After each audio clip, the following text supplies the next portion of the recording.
না, জন্মগ্রহণের পর মানুষের জন্য এই নাম অত্যন্ত গুরুত্বপূর্ণ হয়। মাতা, পিতা, পুরোহিত সকলেই সেই অক্ষর খুঁজতে শুরু করেন যা দিয়ে আপনার নাম শুরু হবে। কিন্তু নাম আর রাশি এক হয়ে গেলেই কি সব কিছু ঠিক হয়ে যায়? কখনোই নয়। কারণ আপনার কর্মই হলো সব থেকে গুরুত্বপূর্ণ, আর কিছুই নয়। দেখুন, এই নিয়তিও আপনার কর্ম অনুযায়ী আপনার ভবিষ্যৎ সুনিশ্চিত করে। যদি আপনাকে উদাহরণ দিই তাহলে ভাবুন, একদিকে ছিলেন রাম আর অন্যদিকে রাবণ।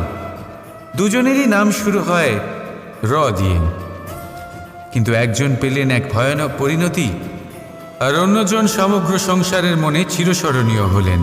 তাহলে মনে রাখবেন, নাম নয়, কর্মই হলো শ্রেষ্ঠ। আর যদি তা শ্রেষ্ঠ হয় তাহলে আপনার নাম এমন স্থানে পৌঁছবে যা সংসারের কেউ মুছে ফেলতে পারবে না। তাহলে আসুন আমার সাথে ভালোবেসে বলুন, রাধা রাধা। আমরা জীবনে বাঁচার জন্য কিছু না কিছু করতে থাকি। কিছু কাজ আমরা করে থাকি আর্থিক স্বাচ্ছন্দ্যতার জন্য, কিছু কাজ আমরা করে থাকি এই মনকে প্রসন্ন করার জন্য।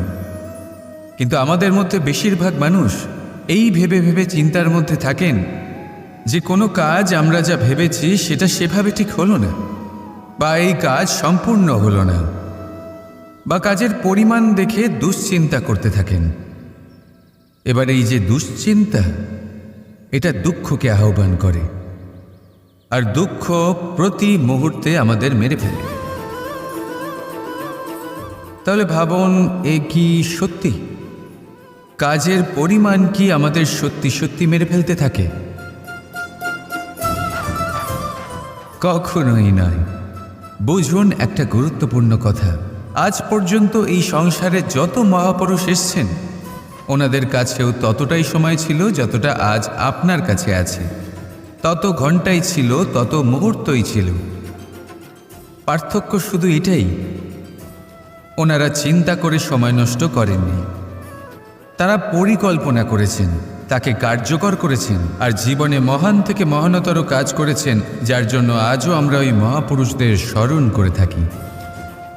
একটা গুরুত্বপূর্ণ কথা মনে রাখবেন, কাজের পরিমাণ কখনো আমাদের মেরে ফেলে না, কাজের দুশ্চিন্তা আমাদের মেরে ফেলে।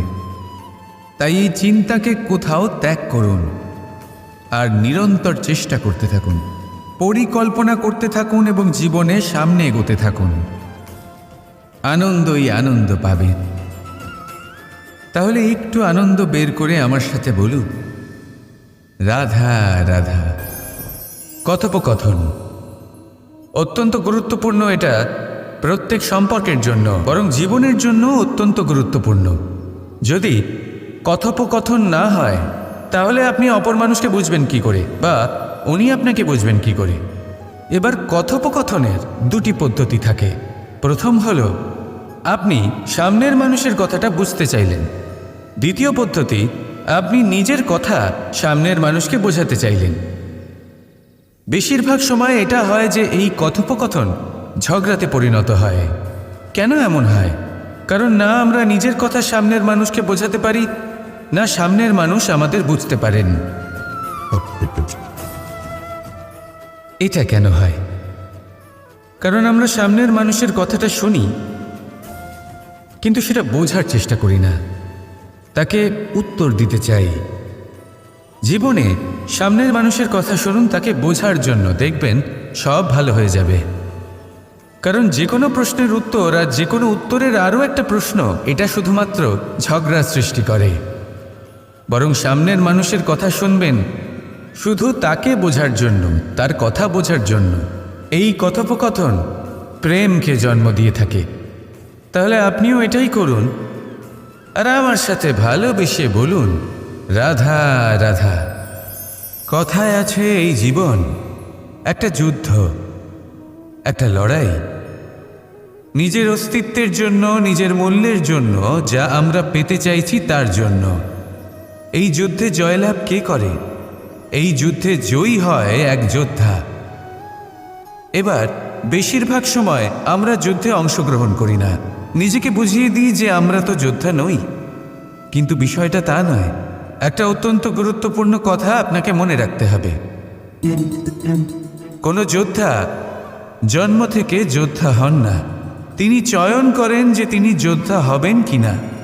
তিনি তখনই একজন যোদ্ধা হয়ে ওঠেন যখন তিনি পিছু হটবেন না বলে দৃঢ় প্রতিজ্ঞ হন। যদি ওনার সামনে অন্যায় হয়, তার বিরোধিতা করার জন্য দৃঢ় প্রতিজ্ঞ হন, তবেই তিনি যোদ্ধা হয়ে ওঠেন। কেউ জন্ম থেকেই যোদ্ধা হয়ে এই পৃথিবীতে আসেন না। আপনি কি হতে চান?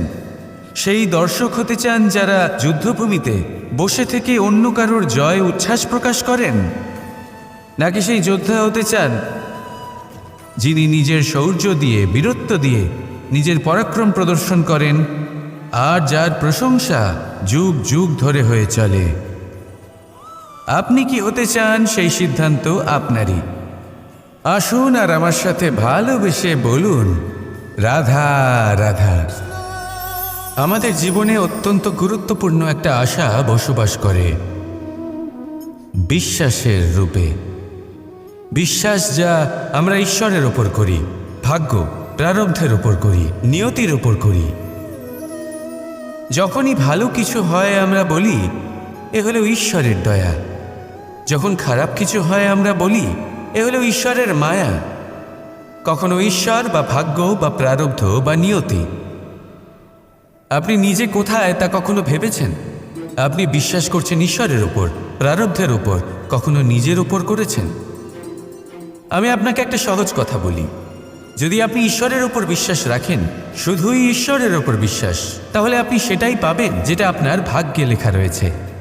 কিন্তু যদি আপনি নিজের উপর বিশ্বাস রাখেন, আত্মবিশ্বাস রাখতে শেখেন, তাহলে ঈশ্বর আর নিয়তি দুজনে মিলে আপনার ভাগ্যে সেটাই লিখবে যা আপনি চাইছেন। তাই মনে রাখবেন, সাফল্যের পথ হলো এই বিশ্বাস। নিজের আত্মবিশ্বাসকে ধরে রাখতে শিখুন, দেখবেন আত্মা প্রসন্নতায় ভরে উঠবে। তাহলে আসুন এই প্রসন্ন ভাব নিয়ে বলুন, রাধা রাধা। মানুষ অসুস্থ কেন হন? শারীরিক দুর্বলতার কারণে? না, মানুষ অসুস্থ হন তার মানসিকতার কারণে, তার বিবেকের কারণে, তার কর্মের কারণে, তার ক্রোধের কারণে। আর যখন কেউ সুস্থ হন, ঠিক হয়ে যান, তার মানে এটা নয় যে শুধু ওষুধের জন্য তিনি সুস্থ হয়েছেন। না, এটা কারোর তার প্রতি প্রেমের প্রভাব, বিশ্বাসের প্রভাব, সম্বলের প্রভাব। শুধুমাত্র ওষুধ দিয়ে কিছুই হয় না। যদি মনে প্রেম থাকে, বিবেক থাকে, বিশ্বাস থাকে, সম্বল থাকে, তবেই সেই ওষুধ কাজ করতে পারে। তাই মনে রাখবেন, এই জীবন হলো অত্যন্ত ছোট। মনে প্রেম ভাব রাখুন, মিত্রতা করুন, শত্রুতা নয়। ভালোবাসুন, বিদ্বেষ নয়। আর এই ভালোবাসার সাথেই বলুন, রাধা রাধা। সময়, এই সময় আসলে কি? এই সময় একটা সরল রেখা তো কখনোই নয়। সময় হলো একটা চক্র, যেখানে এর আদি সেখানেই হলো এর অন্ত, আর যেখানে তা শেষ হয় সেখান থেকেই তার শুরু হয়। এই সময় একটা অত্যন্ত বিচিত্র চিন্তা, বিচিত্র ভাবনা, একটা বিচিত্র বস্তু যা কেউ বুঝতে পারেন না।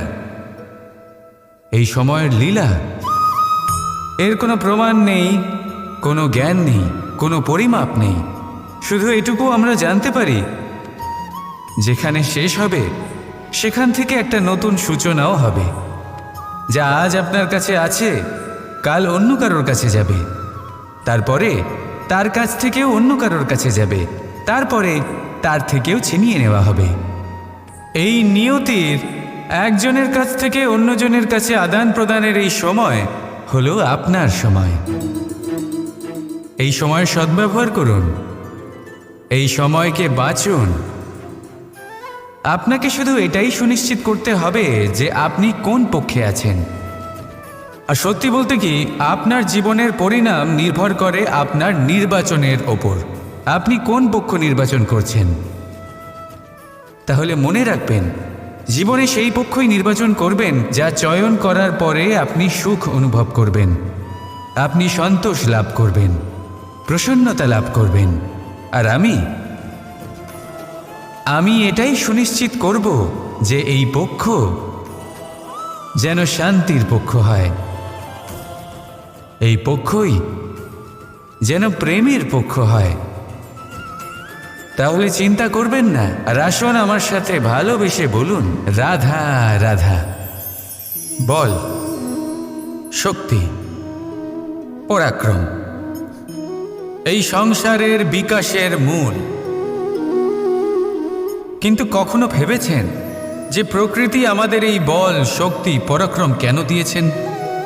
যাতে আমরা জীবনে কারোর উদ্ধার করতে পারি, কাউকে সাহায্য করতে পারি, কারোর জন্য ভালো কিছু করতে পারি, কোনো গরিব অসহায় মানুষের জন্য কিছু করতে পারি, এই বল, এই শক্তির সদ্ব্যবহার করতে পারি। কখনো দেখেছেন এমন মানুষ যার কাছে অসীম শক্তি আছে কিন্তু তার সাথেই অসম্ভব অহংকারও রয়েছে, যিনি নিজেকে সর্বশ্রেষ্ঠ বলে মনে করেন, খারাপ কাজও করেন। আপনি দেখবেন প্রকৃতি এবং মানুষ তাকে ভাঙতে সর্বদা চেষ্টা করেন। মনে রাখবেন, যতই সুবিশাল পর্বত হোক না কেন, তা যদি পথে পড়ে তাকে ভেঙে পথ প্রশস্ত করা হয়।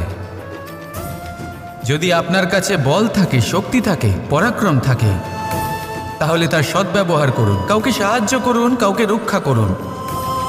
যদি আপনি আপনার শক্তির দুর্ব্যবহার করেন, তাহলে মনে রাখবেন আপনি নিজের বিনাশ নিজেই আমন্ত্রণ করছেন। এবার বল অর্জন করার পরে, শক্তি অর্জন করার পরে আপনি নিজেকে বিনাশ করতে চান নাকি এই সংসারের উদ্ধার করতে চান, সিদ্ধান্ত আপনার। রাধা রাধা। কর্ম, ধর্ম, জ্ঞান এই 3 স্তরে অনেক মানুষ পৌঁছতে পারেন। অনেকে এই পরীক্ষা দিয়ে তাতে উত্তীর্ণ হয়ে যেতে পারেন, কিন্তু শিখরে পৌঁছে শাসন তিনিই করতে পারেন যার কাছে এই চতুর্থ গুণটিও থাকে, সমর্পণ। অত্যন্ত গুরুত্বপূর্ণ একটা গুণ এটা। এই সমর্পণ আসলে অত্যন্ত গুরুত্বপূর্ণ। পূর্ণ সমর্পণ দরকার নিজের লক্ষ্যের প্রতি, সমর্পণ নিজের কর্তব্যের প্রতি, সমর্পণ নিজের আত্মার থেকে নির্গত স্বরের প্রতি, সমর্পণ নিজের রথির প্রতি, অর্থাৎ আমার প্রতি। এবার এই পরীক্ষায় অত্যন্ত কঠিন এক বাঁক আসতে চলেছে, যেখানে সারথীকে সমর্পণের নিরিখে পরীক্ষা করা হবে, আর তাতে উত্তীর্ণ হওয়ার পরেই তার হাতে ধর্ম স্থাপনের রথের রাশ তুলে দেওয়া হবে। দেখা যাক কি হয়। ততক্ষণ আপনি প্রসন্ন থাকুন আর আমার সাথে ভালোবেসে বলুন, রাধা রাধা। কখনো ভেবে দেখেছেন আমরা জিহ্বার সাথে সাথে কান কেন পেয়েছি? এবার আপনি বলবেন, এ তো সহজ কথা, যাতে আমরা কথা বলার সাথে সাথে শুনতেও শিখি। এবারের আরও একটা গুরুত্ব আছে। আগে আমাকে বলুন, নিজের প্রশংসা শুনতে কার না ভালো লাগে? সবারই ভালো লাগে। এটাই হলো মূল কথা। যদি এই কান দিয়ে আপনি নিজের প্রশংসা শুনতে চান, তাহলে সর্বপ্রথম এই জিহ্বা দিয়ে অন্যের প্রশংসা করতে শিখুন। এবার প্রশংসার বিষয়ে একটা অত্যন্ত গুরুত্বপূর্ণ কথা আপনাদের বলি। কখনো যদি কারোর প্রশংসা আপনি করেন, তাহলে সবার আগে সেই ব্যক্তির উৎসাহ বেড়ে যায়, আর তারপর নিজে যদি ভেবে দেখেন, তাহলে নিজের মনেও সন্তুষ্টি আর প্রশান্তি চলে আসে। আর একবার যদি এই মন প্রশান্তিতে ভরে যায়, তারপরে কেউ প্রশংসা করুক বা না করুক, কিচ্ছু যায় আসে না। সেই জন্য সবসময় অন্যের সম্মান করবেন, স্নেহ করবেন, প্রশংসা করবেন, সুখ ভাগ করে নেবেন। যার মধ্যে যেটা ভালো আছে তা বলুন, তাকে মনে করান তিনিও ভালো, তার উৎসাহ বাড়িয়ে তুলুন। তিনি জীবনে সামনে এগোবেন, আর এই ব্রহ্মাণ্ড আপনাকে কখনো পিছিয়ে থাকতে দেবে না। রাধা রাধা। যখনই আমরা প্রসন্ন হই, কোনো শুভ অনুষ্ঠান থাকে, আমরা সাফল্য লাভ করি, আমরা সবার আগে আপনজনদের মিষ্টিমুখ করাই। আর এটা ভালোই, মিষ্টিমুখ করালে মনও মিষ্টি হয়ে যায়। কিন্তু এই মিষ্টতা শুধুমাত্র মিষ্টির মধ্যে থাকে না, কারণ এই স্বাদ নয়, এই এক অনুভূতি। জিহ্বার স্বাদ গলায় গেলেই শেষ হয়ে যায়, সেখানে অনুভূতির স্বাদ সারা জীবন মনে থেকে যায়। তাই আপনি যখনই আপনজনদের মিষ্টিমুখ করাবেন, শুধু সেই মিষ্টি দিয়ে কেন, যা কিছুক্ষণের জন্যই থাকে, সেই অনুভূতির দ্বারা, সেই মিষ্টি কথার দ্বারা, সেই মিষ্টি ব্যবহারের দ্বারা সবাইকে খুশি করুন। মানুষ সারা জীবন মনে রাখবে, না থাকবে কোনো তিক্ততা, আর না থাকবে কোনো শত্রুতা। দেখবেন এইভাবেই আপনি আরও একটা সুযোগ পেয়ে যাবেন মিষ্টি মুখ করে। রাধা রাধা। আশ্চর্য ব্যাপার, তাই না? আমাদের সবসময় আমাদের নাম ধরে ডাকা হয়, নাম দিয়েই আমাদের পরিচয়। এই নামই আমাদের ইতিহাসে স্থান বানাতে আমাদের সাহায্য করে। সুনাম অর্জন করতে মানুষ কি না করে থাকে, নামে যাতে কলঙ্ক না লাগে তার জন্য মানুষ কি না করে থাকে। জীবনে আপনি যা পেয়েছেন, অর্থ, সম্পত্তি, সুখ, এই সব কিছুই নামের কাছে মূল্যহীন। নাম সর্বদা উচ্চস্থানে থাকে। এই নামকরণের অনুষ্ঠান আমাদের কাছে অত্যন্ত গুরুত্বপূর্ণ। এবারে আপনার কি মনে হয় আমি কোন নামের কথা বলছি? সেই নাম যা আমরা জন্ম থেকে পেয়েছি? না, আমি সেই নামের কথা বলছি যা আমরা নিজের কর্ম দ্বারা অর্জন করেছি। যা জন্মের সময় পেয়েছি তা মৃত্যুর সাথে চলে যাবে, কিন্তু যে নাম কর্মের দ্বারা অর্জন করেছি সেটা আমাদের অমর করবে। মাতা পিতা আমাদের জন্ম দেয়, জন্মের সাথে সম্পর্ক দেয়, সমাজ থেকে পাই বন্ধু, প্রকৃতি থেকে পাই খাদ্য। যদি এমন কিছু থাকে যা আমরা নিজের যোগ্যতায় পাই, তা হলো আমাদের কর্মের ফল, সেই নাম যা আমরা আমাদের কর্মের দ্বারা অর্জন করেছি। তাই সর্বদা ভালো কর্ম করুন, আর আমার সাথে ভালোবেসে বলুন রাধা রাধা। বাবুল গাছ কত বিশাল আকার হয়, পিপুল গাছও বিশাল আকার হয়। কিন্তু আপনি কি কখনো ভেবে দেখেছেন যে কেন বাবুল গাছ কেটে তা ব্যবহার করা হয়, আর কেনই বা পিপুল গাছকে পুজো করা হয়?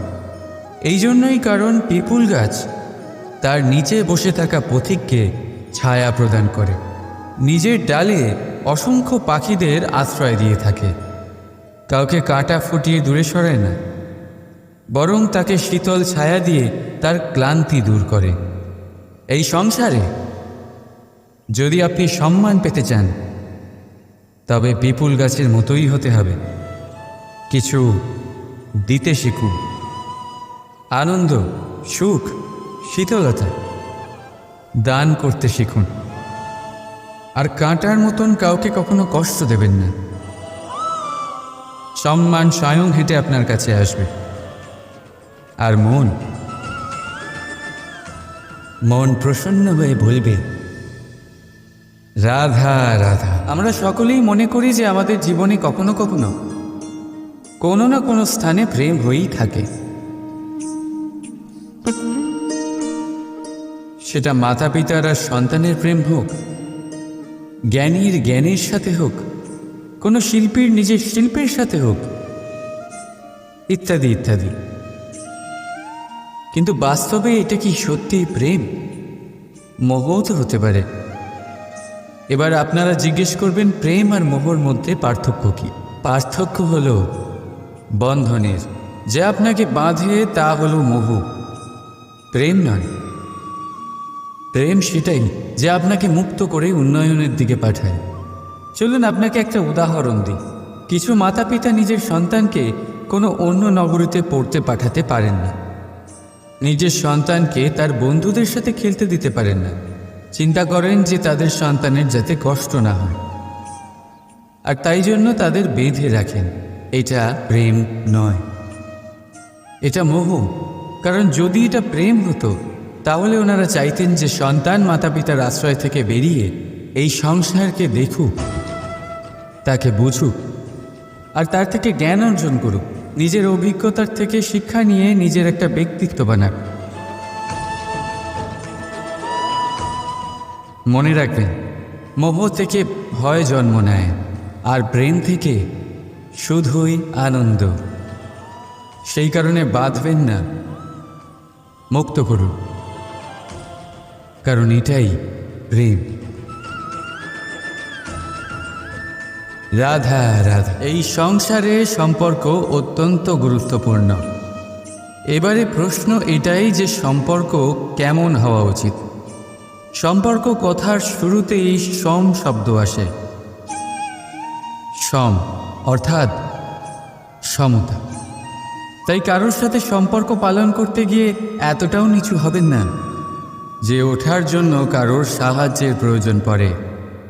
মনে রাখবেন, যে ছোট করতে চায় সে কখনো সম্পর্ক পালন করতে পারবে না। সম্পর্ক তার সাথেই বাঁধুন যে আপনাকে সমান মনে করে, আপনাকে সম্মান করে। কারণ সম্মান দ্বারাই সম্পর্ক স্বীকৃতি পাবে আর সমৃদ্ধ হবে। রাধা রাধা। কখনো ভেবেছেন যখন মাতা সন্তানকে জন্ম দেন তখন কি হয়? 9 মাস গর্ভে ধারণ, প্রসবের তীব্র যন্ত্রণা। যে যন্ত্রণা এতটাই ভয়ানক হয় যে মনে হয় সন্তানের জন্মের সাথে মাতারও এক নতুন জন্ম হচ্ছে। আর এই জন্মের সাথে শেষ হয় মাতার যন্ত্রণার। কিন্তু যদি আপনি আপনার দৃষ্টিভঙ্গি পাল্টে দেখেন তাহলে আপনি বুঝতে পারবেন যে এই যন্ত্রণার অন্ত এক অপার আনন্দের প্রারম্ভ সন্তানের। আর সন্তান মাতা পিতার জন্য সুখের প্রারম্ভ। জীবনের সাথে এটাই হয়। আমরা কখনো কখনো কোনো সম্পর্ক বা পরিস্থিতির যন্ত্রণার অন্তের জন্য এত বিচলিত হয়ে যাই যে সেই আনন্দের প্রারম্ভ আমরা দেখতেই পাই না। মনে রাখবেন, যন্ত্রণা আনন্দের প্রারম্ভের লক্ষণ মাত্র। রাধা রাধা।